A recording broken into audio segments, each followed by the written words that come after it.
नमस्कार दोस्तों, आप सभी का स्वागत है आपके अपने ही चैनल बेस्ट एजुकेशन पर। दोस्तों आज की वीडियो में डिस्कस करेंगे बहुत ही इंपॉर्टेंट क्वेश्चंस जो कि होंगे सामान्य हिंदी से। ठीक है दोस्तों, हिंदी का हमारा ये पार्ट नंबर 3 है, टेस्ट 3 है। इससे पहले हमने 2 टेस्ट लगा लिए हैं।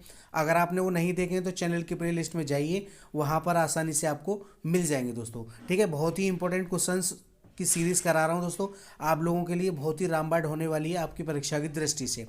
आप किसी भी परीक्षा की तैयारी कर रहे हैं सभी के लिए समान रूप से इम्पोर्टेंट है, जहाँ भी सामान्य हिंदी पूछी जाती है। ठीक है, वैसे हम एसएससी जीडी और उत्तर प्रदेश पुलिस के लिए तैयारी कर रहे हैं, उत्तर प्रदेश पुलिस यूपीपी। ठीक है दोस्तों, बहुत बड़ी भर्ती है, एक सीट लेके ही रहेंगे। ठीक है दोस्तों, तो टॉप 30 प्रश्न को डिस्कस करेंगे। इससे पहले भी हमने टॉप 30 प्रश्न ही डिस्कस करते हैं प्रत्येक पार्ट में। उन दोनों पार्ट्स को आपने बहुत ही अच्छा रिस्पांस दिया दोस्तों, क्वेश्चंस आपको बहुत अच्छे लगे, उसके लिए दिल से धन्यवाद। और दोस्तों ऐसे ही प्यार बनाए रखिए और वीडियो को ज़्यादा से ज़्यादा दोस्तों में शेयर भी कीजिए। ठीक है, तो आज का वीडियो भी बहुत ही इंपॉर्टेंट रहने वाला है। और दोस्तों लास्ट में कमेंट करके ज़रूर बताना आपने 30 में से कितने क्वेश्चंस को सही किया। ठीक है दोस्तों, टेस्ट के तौर पे लीजिए। और दोस्तों कॉपी, एक रफ कॉपी ले लीजिए और एक डॉट ले लीजिए। साथ में हम थ्योरी को भी कवर करते चलेंगे, तो जो भी इंपॉर्टेंट परिभाषाएं हैं उनको भी आप नोट डाउन करते जाइए। ठीक है, तो चलिए शुरू करते हैं आज का अपना इंपॉर्टेंट वीडियो इंपॉर्टेंट क्वेश्चंस के साथ। तो दोस्तों क्वेश्चन नंबर 1 है आपकी स्क्रीन पर, करिए कमेंट। क्वेश्चन नंबर 1 है नीलकंठ शब्द है। इंपॉर्टेंट क्वेश्चन है दोस्तों, नीलकंठ शब्द है। तो दोस्तों नीलकंठ शब्द जो है ये कैसा शब्द है? रूढ़ शब्द है, यौगिक है, या फिर योग रूढ़ है, या फिर इनमें से कोई नहीं? बताइए कौन सा ऑप्शन यहाँ पर सही हो जाएगा। दोस्तों नीलकंठ जो शब्द है ये हमारा कैसा शब्द है?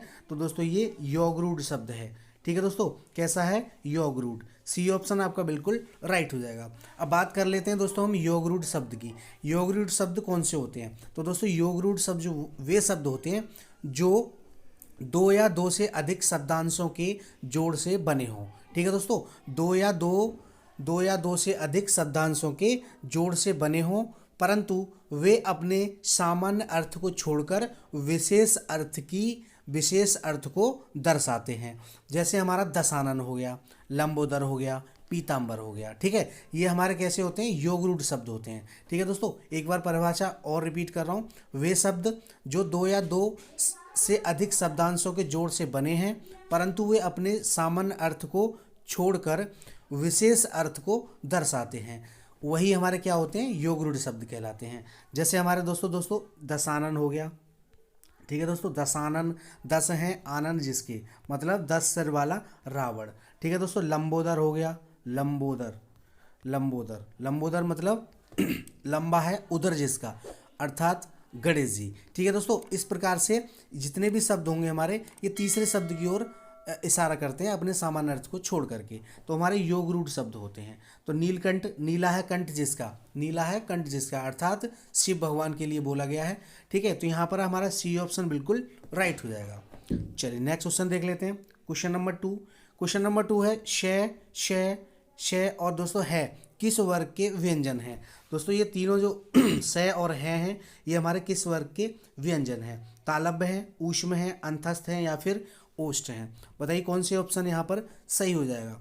तो दोस्तों श है, ये हमारे जो है ये ऊष्मीय व्यंजन है। ठीक है दोस्तों, कौन से हैं? ऊष्मीय, याद रखिएगा इंपॉर्टेंट है। ठीक है, तो यहाँ पर बी ऑप्शन बिल्कुल राइट हो जाएगा। अंतस्थ व्यंजन जो होते हैं हमारे वो दोस्तों ये, रे, ले और दोस्तों वह होते हैं, ये अंतस्थ व्यंजन के अंतर्गत आते हैं। ठीक है, तो श है ये हमारे ऊष्मीय व्यंजन है, तो बी ऑप्शन आपका बिल्कुल राइट हो जाएगा। दोस्तों बहुत ही इंपॉर्टेंट क्वेश्चंस हैं आपकी परीक्षा की दृष्टि से। आप लोग कमेंट करके ज़रूर बताना आपने 30 में से कितने क्वेश्चंस को सही किया। और दोस्तों वीडियो को ज़्यादा से ज़्यादा दोस्तों में शेयर भी करना। ठीक है, अपने दोस्तों तक ज़रूर पहुंचाना।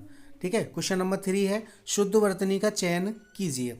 इंपॉर्टेंट है दोस्तों, शुद्ध वर्तनी का चयन कीजिए। शुद्ध वर्तनी से बहुत सारे क्वेश्चन परीक्षाओं में पूछे जाते हैं, तो उत्तर प्रदेश पुलिस के लिए बहुत ही इंपॉर्टेंट है, जरूर पूछे जाएंगे। ठीक है, तो शुद्ध वर्तनी का चयन करना है हमको।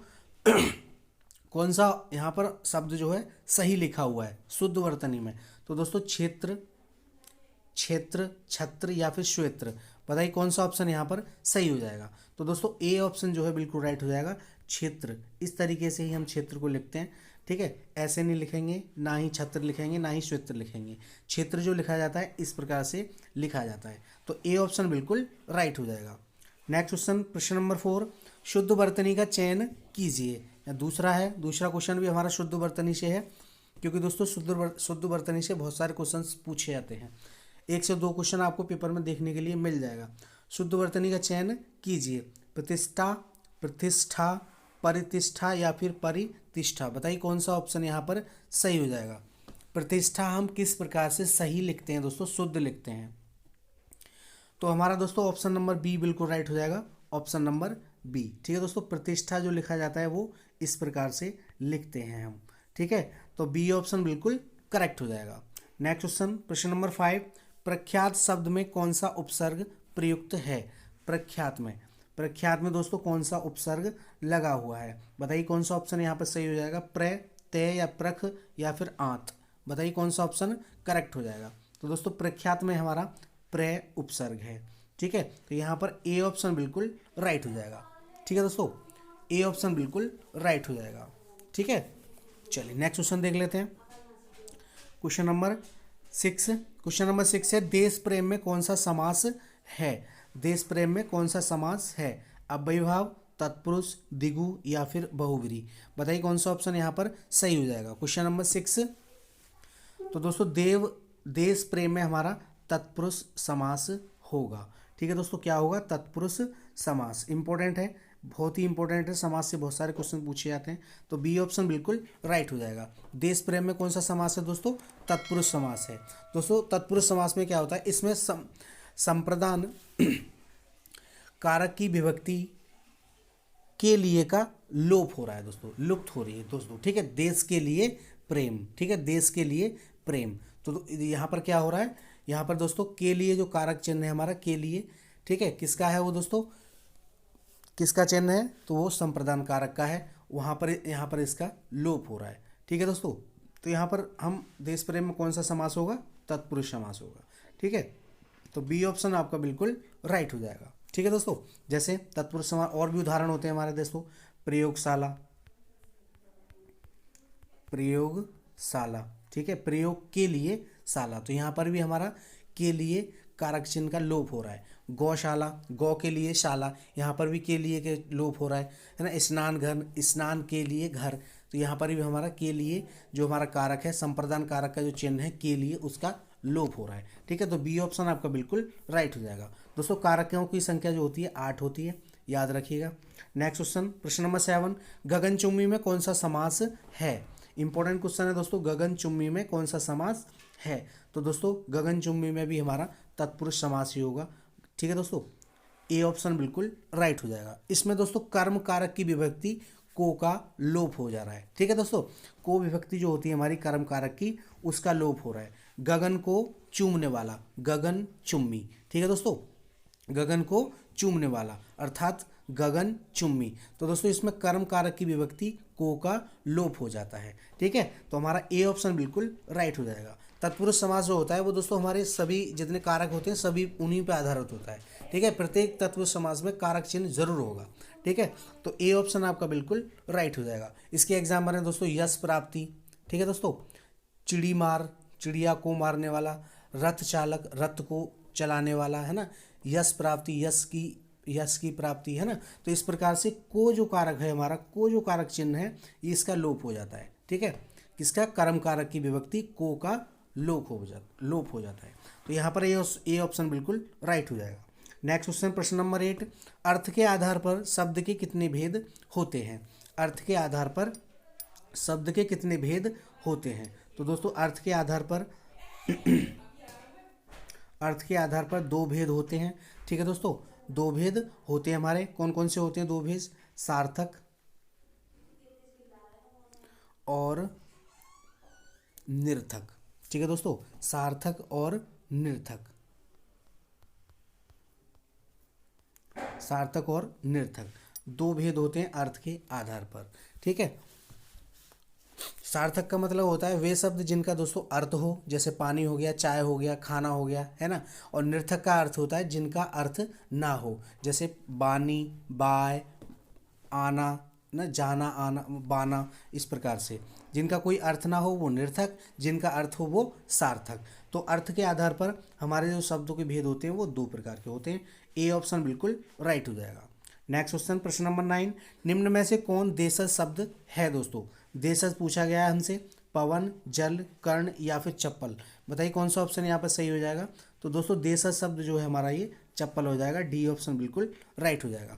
देशज शब्द वे शब्द होते हैं दोस्तों जो हिंदी भाषा में हमारी क्षेत्रीय भाषा के लिए गए हैं। ठीक है दोस्तों, जो शब्द हिंदी में भारत की स्थानीय भाषा से लिए जाते हैं वही हमारे देशज शब्द होते हैं। जैसे लोटा हो गया, खुंटी हो गया, लुटिया हो गया, है ना, टट्टी हो गया, है ना, इस प्रकार से जो हम अपनी स्थानीय भाषा से बोलते हैं वही हमारे देशज शब्द होते हैं। तो डी ऑप्शन हमारा यहाँ पर राइट हो जाएगा। नेक्स्ट क्वेश्चन, प्रश्न नंबर 10, निम्न में से तद्भव शब्द नहीं है। नहीं पूछा है दोस्तों, तद्भव शब्द पूछा है हमसे, चाय, हवा, हाथ या फिर कान। कौन सा ऑप्शन सही हो जाएगा? निम्न में से तद्भव शब्द नहीं है, कौन सा ऑप्शन सही हो जाएगा प्रश्न नंबर 10 के लिए? तो दोस्तों चाय जो है ये हमारा तद्भव शब्द नहीं है, ये दोस्तों हमारा विदेश शब्द है। ठीक है दोस्तों, तद्भव शब्द कौन से होते हैं? वे शब्द जो संस्कृत भाषा से परिवर्तित करके हिंदी में लिए गए हैं वो हमारे तद्भव शब्द कहलाते हैं। ठीक है, जैसे पवन हो गया, पवन, तो पवन को हमने रूप चेंज करके क्या कर दिया दोस्तों? हवा कर दिया। ठीक है दोस्तों, हाथ हो गया, तो हाथ का जो संस्कृत अर्थ होता है वो क्या होता है? हस्त होता है, तो हाथ का हमने हस्त कर दिया, हस्त से हाथ कर दिया। कर्ण हो गया, कर्ण का मतलब कान हो गया। ठीक है, इस प्रकार से ये संस्कृत के शब्द हैं, पवन, कर्ण और दोस्तों हस्त, इनको हमने संस्कृत का चेंज करके और इसको हमने हिंदी भाषा में ले लिया, उसी को हम तद्भव बोलेंगे ना। वे शब्द जो संस्कृत भाषा से परिवर्तित करके हिंदी में लिए गए हैं वही हमारे तद्भव शब्द होते हैं। तो यहाँ पर चाय जो है ये दोस्तों हमारा विदेशज शब्द है। ठीक है, विदेशज शब्द है, तो तद्भव नहीं है। हवा हो गया, हाथ हो गया, कान हो गया, ये सभी हमारे तद्भव हैं, इंपॉर्टेंट है, याद रखिएगा। तो ए ऑप्शन बिल्कुल राइट हो जाएगा। नेक्स्ट क्वेश्चन, प्रश्न नंबर 11, संयुक्त व्यंजनों की संख्या होती है। दोस्तों संयुक्त व्यंजनों की संख्या होती है 4। ठीक है दोस्तों, क्वेश्चन नंबर 11 के लिए संयुक्त व्यंजनों की संख्या होती है हमारी 4 होती है। कौन कौन से होते हैं दोस्तों? 6, त्रय, गे और दोस्तों ये वाला श्री। ठीक है, ये 4 होते हैं हमारे छत्रक गे। ठीक है, छत्रक गे और दोस्तों श्री। ठीक है, तो यहाँ पर 4 होते हैं हमारे, तो ऑप्शन नंबर सी जो है बिल्कुल राइट हो जाएगा। नेक्स्ट क्वेश्चन, प्रश्न नंबर 12, संधि कितने प्रकार की होती हैं? सारे क्वेश्चंस दोस्तों बहुत ही इंपॉर्टेंट है, तो वीडियो को लाइक और शेयर जरूर करना। चैनल पर पहली बार है तो चैनल को सब्सक्राइब कर लीजिए, साथ में बेल आइकन प्रेस कर लीजिए जिससे कि सभी वीडियोस का नोटिफिकेशन आपको सबसे पहले मिले। प्रत्येक क्वेश्चन की दोस्तों हम थ्योरी भी साथ साथ कवर करते जा रहे हैं, तो थ्योरी पढ़ाने का कोई मतलब नहीं रह जाता। वैसे लेक्चर वीडियो भी कराऊंगा मैं। ठीक है, तो टेस्ट लगाते जाइए, आपको टेस्ट से ही पूरी तैयारी होती जाएगी। बार बार वीडियो को रिवाइज करते रहिए। ठीक है, इसकी बिल्कुल मत करिए, क्योंकि प्रत्येक क्वेश्चन के बारे में मैं थ्योरी भी बता के चल रहा हूँ, उससे संबंधित और भी क्वेश्चन तैयार करता चल रहा हूँ। ठीक है, तो वीडियो को अंत तक जरूर देखना। क्वेश्चन नंबर 12 है, संधि कितने प्रकार की होती हैं? तो दोस्तों संधि जो होती है हमारी वो 3 प्रकार की होती हैं। सी ऑप्शन बिल्कुल राइट हो जाएगा। ठीक है दोस्तों, 3 प्रकार की कौन सी? स्वर संधि, व्यंजन संधि और दोस्तों विसर्ग संधि। ठीक है, इंपॉर्टेंट है, तीनों ही इंपॉर्टेंट हैं, याद रखिएगा। और दोस्तों स्वर संधि के जो भेद होते हैं हमारे, वो स्वर संधि के कितने भेद होते हैं? 5 भेद होते हैं। ठीक है, कितने भेद होते हैं? 5 भेद होते हैं, ये भी याद रखिएगा। चलिए नेक्स्ट क्वेश्चन, प्रश्न नंबर 13, मुझे किस प्रकार का सर्वनाम है? मुझे किस प्रकार का सर्वनाम है? उत्तम पुरुष, मध्यम पुरुष, अन्य पुरुष या फिर इनमें से कोई नहीं। बताइए कौन सा ऑप्शन यहाँ पर सही हो जाएगा? तो दोस्तों मुझे जो है ये उत्तम पुरुष सर्वनाम है। ए ऑप्शन आपका बिल्कुल राइट हो जाएगा। नेक्स्ट क्वेश्चन, प्रश्न नंबर 14, हिंदी भाषा में वचन कितने प्रकार के होते हैं? हिंदी भाषा में वचन कितने प्रकार के होते हैं? तो दोस्तों कितने होते हैं? तो दोस्तों यहाँ पर बी ऑप्शन बिल्कुल राइट हो जाएगा। 2 प्रकार के वचन होते हैं हमारे, एक वचन और दोस्तों बहुवचन। ठीक है, यही होते हैं हमारे। ठीक है, 2 प्रकार के वचन होते हैं। बी ऑप्शन बिल्कुल राइट हो जाएगा। नेक्स्ट क्वेश्चन, प्रश्न नंबर 15, विशेषण के कितने प्रकार हैं? दोस्तों विशेषण कितने प्रकार के होते हैं? तो दोस्तों विशेषण जो होते हैं हमारे वो 4 प्रकार के होते हैं। ठीक है दोस्तों, 4 प्रकार के होते हैं। कौन से होते हैं? सार्वनामिक विशेषण, नामिक विशेषण, दूसरा होता है गुणवाचक विशेषण, तीसरा होता है हमारा संख्यावाचक, और चौथा जो होता है हमारा, चौथा कौन सा होता है दोस्तों, चौथा होता है परिमाण बोधक। ठीक है, ये 4 प्रकार के हमारे विशेषण होते हैं। बी ऑप्शन बिल्कुल राइट हो जाएगा। नेक्स्ट क्वेश्चन, प्रश्न नंबर 16, सर्वनाम के कितने भेद हैं दोस्तों। इंपॉर्टेंट क्वेश्चन है दोस्तों, सर्वनाम के कितने भेद होते हैं। तो दोस्तों सर्वनाम जो होते हैं हमारे वो 6 प्रकार के होते हैं। सी ऑप्शन बिल्कुल राइट हो जाएगा। कौन कौन से होते हैं, पुरुषवाचक सर्वनाम, निश्चयवाचक सर्वनाम, अनिश्चयवाचक सर्वनाम, संबंधवाचक सर्वनाम, प्रश्नवाचक सर्वनाम और दोस्तों निचवाचक सर्वनाम। ये हमारे 6 प्रकार के सर्वनाम होते हैं। तो यहाँ पर सी ऑप्शन बिल्कुल राइट हो जाएगा। नेक्स्ट क्वेश्चन, प्रश्न नंबर 17, आम का पर्यायवाची शब्द नहीं है। इंपॉर्टेंट क्वेश्चन है दोस्तों, नहीं पूछा है।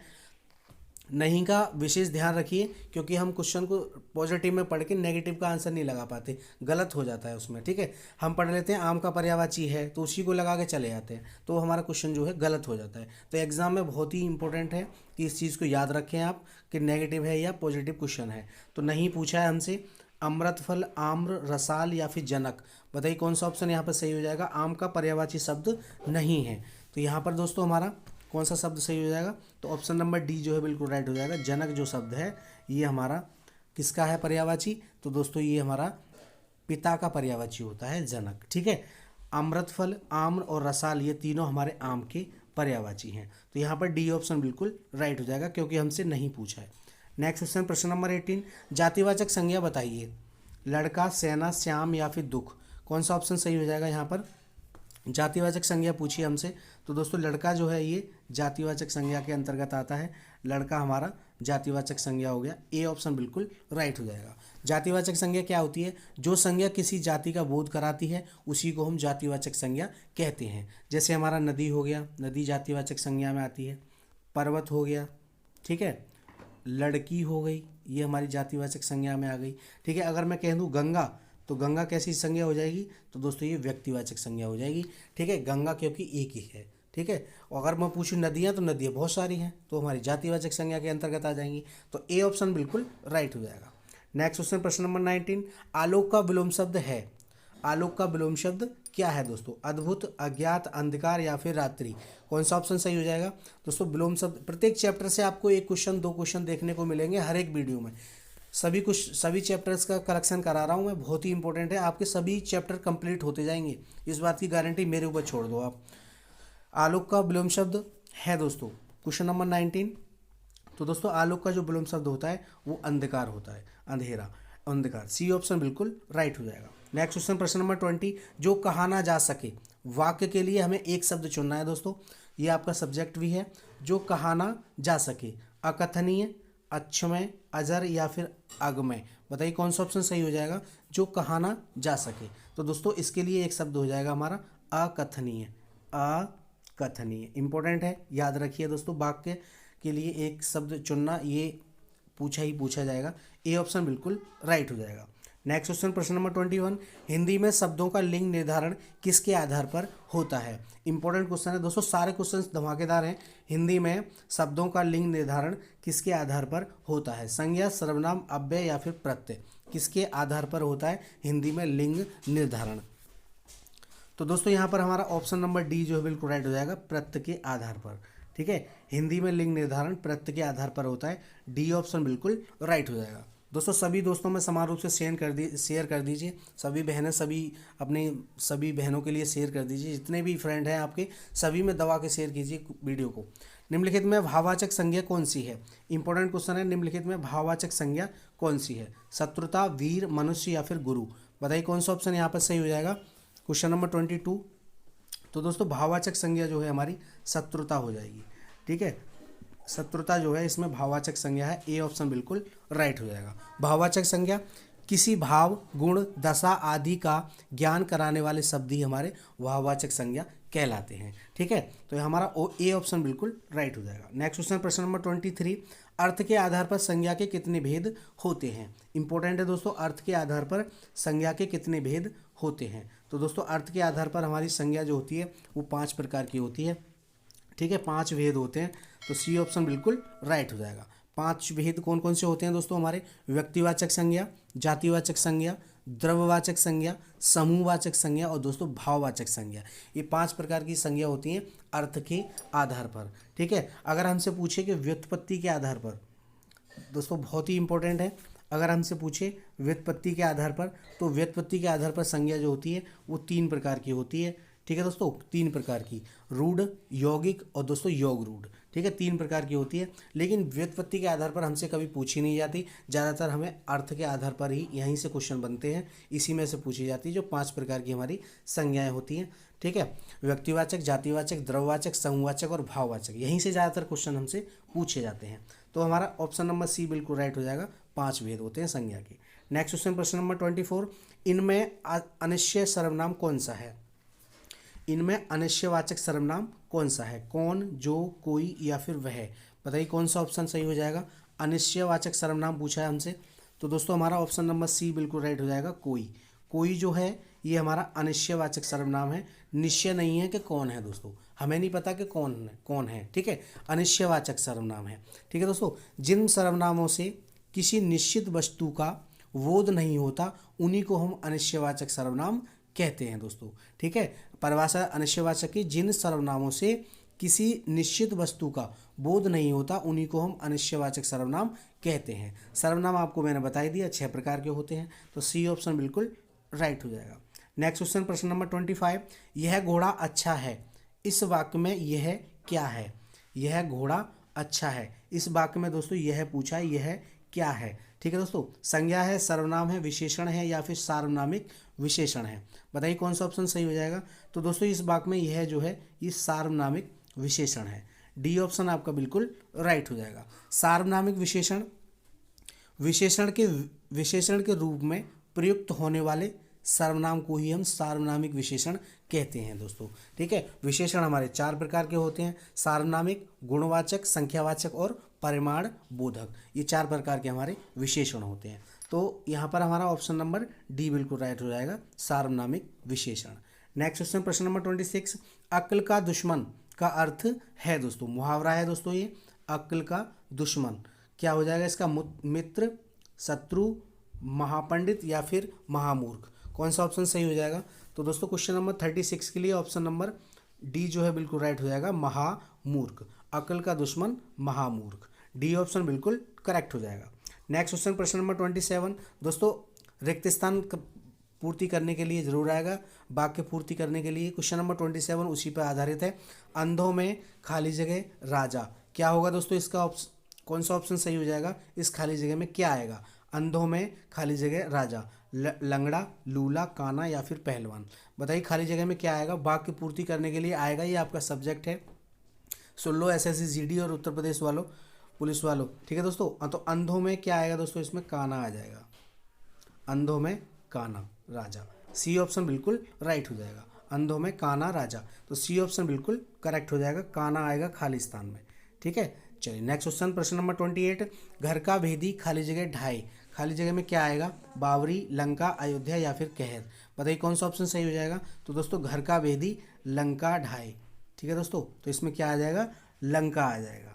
ठीक है, तो बी ऑप्शन आपका बिल्कुल राइट हो जाएगा। नेक्स्ट क्वेश्चन, प्रश्न नंबर 29, जो पहले कभी ना हुआ हो, जो पहले कभी ना हुआ हो, इसके लिए हमें एक शब्द चुनना है, अद्भुत, अभूतपूर्व, अपूर्व या फिर अनुपम? कौन सा ऑप्शन सही हो जाएगा? तो दोस्तों जो पहले कभी ना हुआ हो, इसके लिए हम अभूतपूर्व लगाएंगे, अभूतपूर्व शब्द बनेगा, एक वाक्य के लिए एक शब्द। ठीक है, बी ऑप्शन बिल्कुल राइट हो जाएगा। नेक्स्ट क्वेश्चन, प्रश्न नंबर 30 और इस वीडियो का दोस्तों लास्ट, तितली किसकी रचना है? इंपॉर्टेंट है दोस्तों, तितली किसकी रचना है? जयशंकर प्रसाद, आचार्य रामचंद्र शुक्ल, श्याम सुंदर दास या फिर आचार्य महावीर प्रसाद द्विवेदी? बताइए कौन सा ऑप्शन यहाँ पर सही हो जाएगा? तो दोस्तों तितली जो है ये जयशंकर प्रसाद की रचना है, ए ऑप्शन बिल्कुल राइट हो जाएगा। ठीक है दोस्तों, तितली जो है ये जयशंकर प्रसाद का उपन्यास है दोस्तों। इसके अलावा जयशंकर प्रसाद का जो अलग अदर उपन्यास है वो दोस्तों कंकाल हो गया, इसको भी याद रखिए आप, कंकाल हो गया, एक हो गया इरावती, इरावती, जो कि दोस्तों अधूरा है, ठीक है, अधूरा उपन्यास भी कहा जाता है इसको, अधूरा उपन्यास है ये। तो कंकाल और इरावती इनको भी याद रखिएगा। तितली जयशंकर प्रसाद का है, ठीक है, ए ऑप्शन बिल्कुल राइट हो जाएगा। तो दोस्तों ये थे मोस्ट 30 क्वेश्चंस। टेस्ट कैसा रहा कमेंट करके जरूर बताना। आपने 30 में से कितनी क्वेश्चंस को सही किया कमेंट ज़रूर करना। यूपी पुलिस के लिए बहुत ही इंपॉर्टेंट है, रामबाण है, सभी के लिए समान रूप से इंपॉर्टेंट है। वैसे उत्तर प्रदेश पुलिस के लिए तैयारी कर रहे हैं हम, एसएससी जीडी और उत्तर प्रदेश पुलिस के लिए। तो वीडियो को ज़्यादा से ज़्यादा दोस्तों में शेयर कर दीजिए और दोस्तों क्लास से जुड़िए 8:30 बजे। अगर आप कोई टाइम और निर्धारित करना चाहते हैं तो आप लोग कमेंट करके बता सकते हैं मुझे कि सर इस टाइम क्लास दीजिए। वैसे 8:30 बजे का टाइम है, 8:30 बजे जरूर जुड़िए हिंदी टेस्ट के लिए, ठीक है। आपकी तैयारी बहुत ही बेहतर हो जाएगी। ये टेस्ट लगा लिए तो आपको कोई भी नोट्स पढ़ने की ज़रूरत है नहीं, ठीक है दोस्तों। मिलते हैं अगली वीडियो में, तब तक के लिए जय हिंद, जय भारत, धन्यवाद दोस्तों। और दोस्तों चैनल को सब्सक्राइब कर लीजिए।